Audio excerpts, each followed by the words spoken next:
November 3rd, 1984. Highgrove House, 11:47 p.m.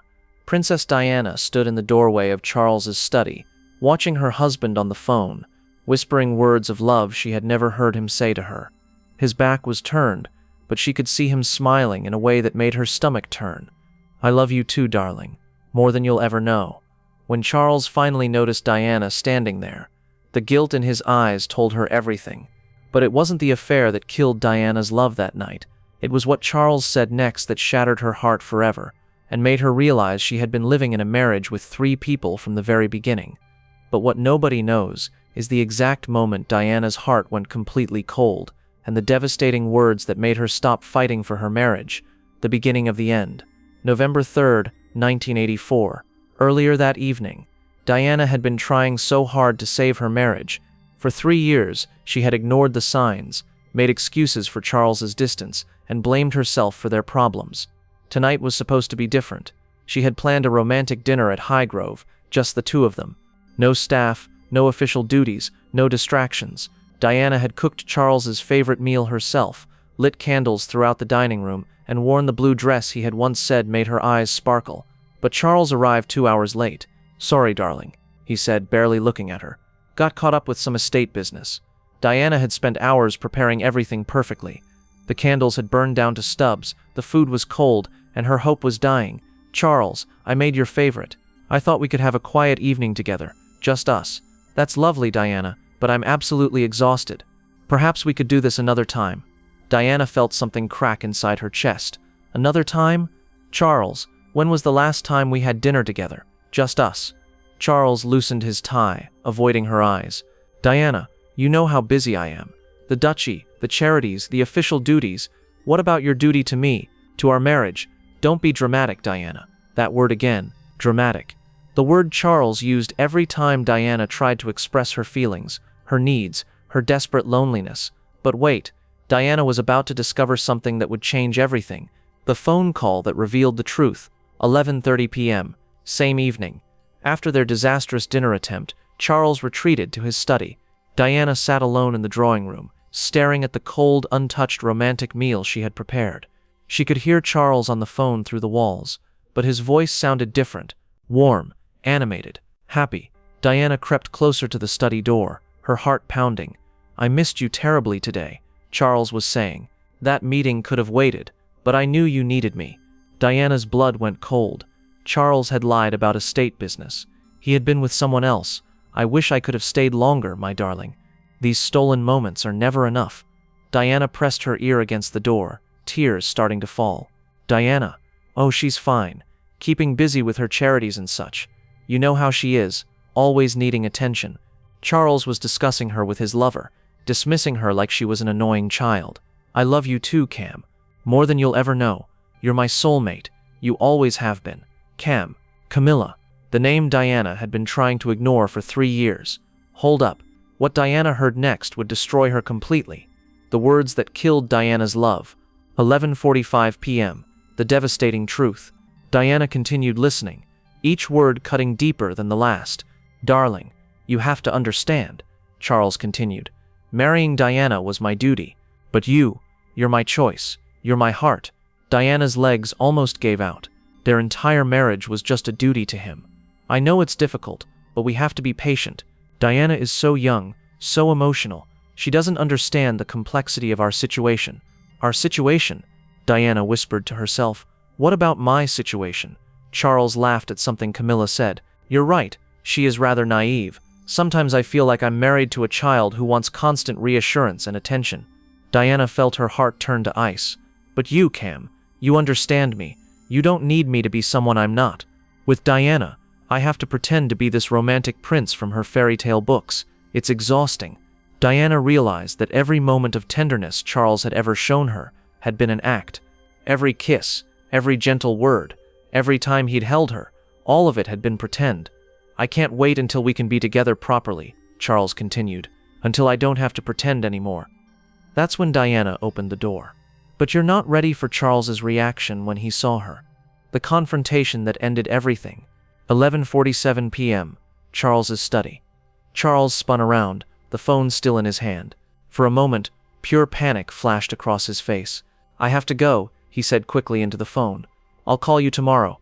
Diana stood in the doorway, tears streaming down her face, but her voice was eerily calm. "Don't hang up on my account, Charles. Please, finish telling Camilla how much you love her." Charles set the phone down slowly. "Diana, you don't understand." "Oh, I understand perfectly. You love her. You've always loved her, and our marriage is just a duty you have to endure." "Diana." "No, Charles, let me speak. For 3 years I've been begging you to love me. I've tried everything. I've changed my hair, my clothes, my interests. I've supported your causes, attended your events, played the perfect princess." Charles said nothing. "I've blamed myself for our problems. I thought I wasn't pretty enough, smart enough, interesting enough. I thought if I just tried harder, you might actually love me." Diana's voice broke. "But you can't love someone when your heart belongs to someone else, can you?" "Diana, it's complicated." "No, it's simple. You love Camilla. You've never stopped loving her. And I've been living in a marriage with 3 people. Don't miss this detail." What Diana said next that shocked Charles. Diana's heartbreaking realization. 11:52 p.m., the moment everything changed. Diana wiped her tears and looked at Charles with a clarity that frightened him. "Charles, I want you to answer one question honestly. Have you ever for even one moment truly loved me?" Charles opened his mouth, then closed it. The silence stretched between them. "Have you ever looked at me the way you look at her? Have you ever missed me the way you miss her? Have you ever been as happy with me as you are with her?"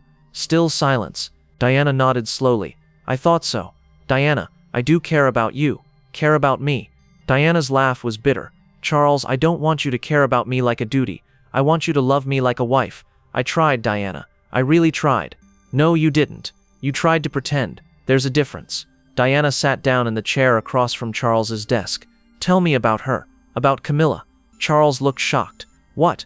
I want to understand. What does she have that I don't? What makes you light up when you talk to her? What makes you rush to see her instead of coming home to me?" "Diana, I don't think. Please, I need to know. Because maybe if I understand what real love looks like for you, I can stop trying to force something that was never there." This is where everything changes. Charles's admission. Charles's devastating honesty. 11:58 p.m. The truth finally revealed.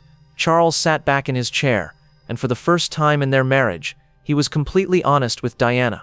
"Camilla understands me," he said quietly. "She doesn't need me to be anything other than who I am." "And who are you, Charles?" "I'm not a romantic prince, Diana. I'm not the fairy tale husband you wanted. I'm difficult, set in my ways, uncomfortable with emotion." Diana listened, her heart breaking with each word. "Camilla accepts that.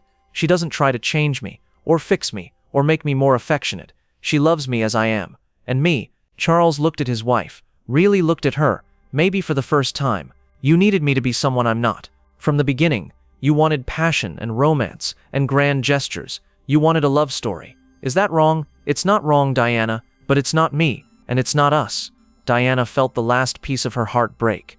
"So we're incompatible?" "Yes," Charles said simply. "We are." "Then why did you marry me?" Charles was quiet for a long moment. "Because I had to marry someone suitable, and you were perfect on paper. Young, beautiful, from a good family, no scandals. But you didn't love me. I thought love would grow. I thought duty would be enough. And when it wasn't, I went back to the woman I've always loved." But wait, Diana's response was about to shock Charles completely. The moment Diana's love died, 12:03 a.m., November 4th, 1984.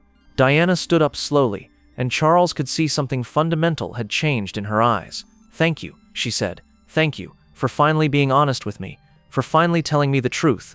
Charles looked confused. "Diana, Charles, I want you to know something. Until tonight, I loved you.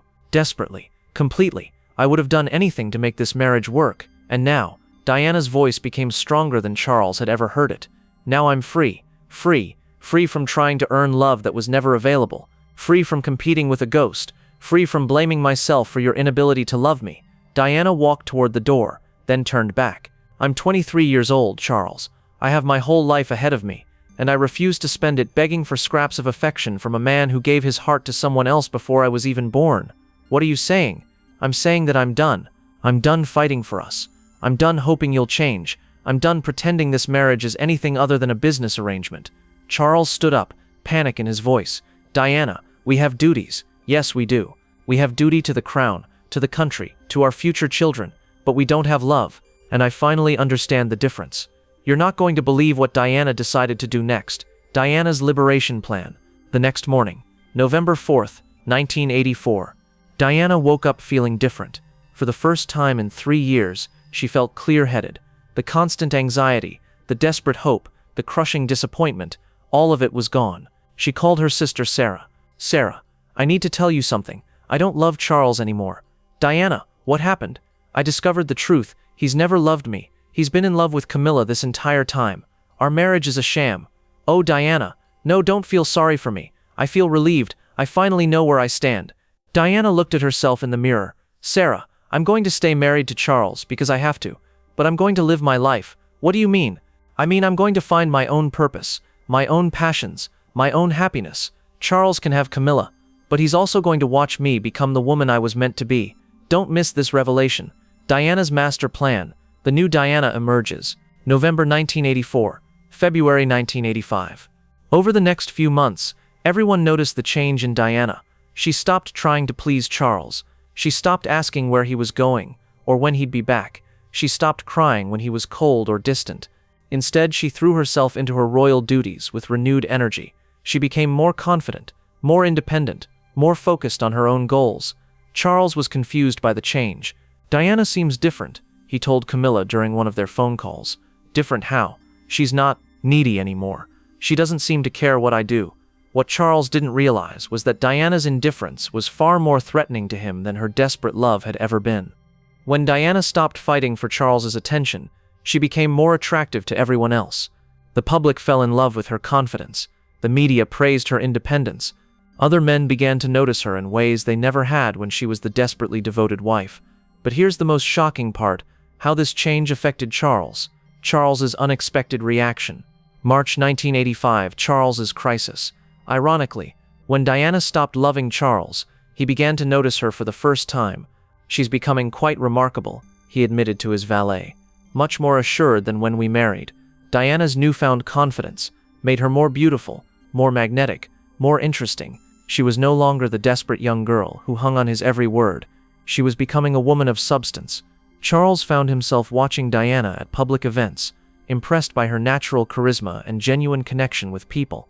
"She's better at this than I am," he told his private secretary, after watching Diana comfort families at a hospital visit.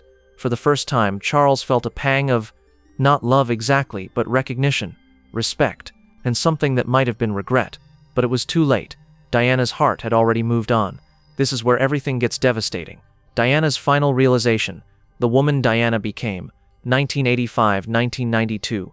Diana's evolution. Without the weight of trying to save her marriage, Diana blossomed into the woman the world fell in love with. She became more involved in causes she was passionate about. She developed her own style and confidence. She connected with people in authentic ways. She became a mother who was determined to give her sons the love she had never received from Charles. But most importantly, she learned to love herself. "I spent 3 years trying to be the woman Charles wanted," Diana told her friend Carolyn Bartholomew. "Now I'm going to be the woman I want to be." Diana realized that Charles's inability to love her had nothing to do with her worth and everything to do with his own limitations. "Some people are capable of deep love," she reflected. "Charles isn't one of them. That's his loss, not mine." But wait, the most heartbreaking part was Diana's advice to her sons. Diana's promise to her sons. 1986, after William's birth. When Diana held baby William for the first time, she made him a silent promise. "My darling boy, I will never let you feel unloved the way your mother did. I will show you what real love looks like, so you'll recognize it when you find it." Diana was determined that William and Harry would grow up understanding healthy love, real affection, and genuine emotional connection, everything their father had been incapable of giving her. "Your daddy loves you in his way," she would tell them as they grew older. "But love should never make you feel small or unworthy or desperate. Love should make you feel cherished." Diana broke the cycle of emotional unavailability that had defined the Windsor family for generations. The final truth, Diana's greatest victory, the legacy of a dead love, the ultimate irony. By the time Diana divorced Charles in 1996, she had become everything he had failed to see in her during their marriage. Confident, independent, globally beloved, and genuinely happy. Charles, meanwhile, had gotten what he thought he wanted, freedom to be with Camilla. But he had also lost something he didn't realize he valued until it was gone. Diana's devotion, her warmth, and her remarkable ability to connect with people. Diana's final victory wasn't winning Charles back. It was proving she never needed him in the first place. She had discovered that the love she'd been desperately seeking from Charles had been inside her all along. She just needed to stop giving it all away to someone who couldn't appreciate it and start giving it to herself and to people who deserved it. The truth, November 3rd, 1984, wasn't just the day Diana stopped loving Charles. It was the day she started loving herself. It was the day she realized that being unloved by the wrong person doesn't mean you're unlovable. It means you're free to find the right people who will cherish what you have to offer. Charles lost the most remarkable woman of his generation because he was still living in the past with Camilla. Diana found her future by letting go of a man who had never truly been present in their marriage. Some loves are meant to die so that better loves can be born.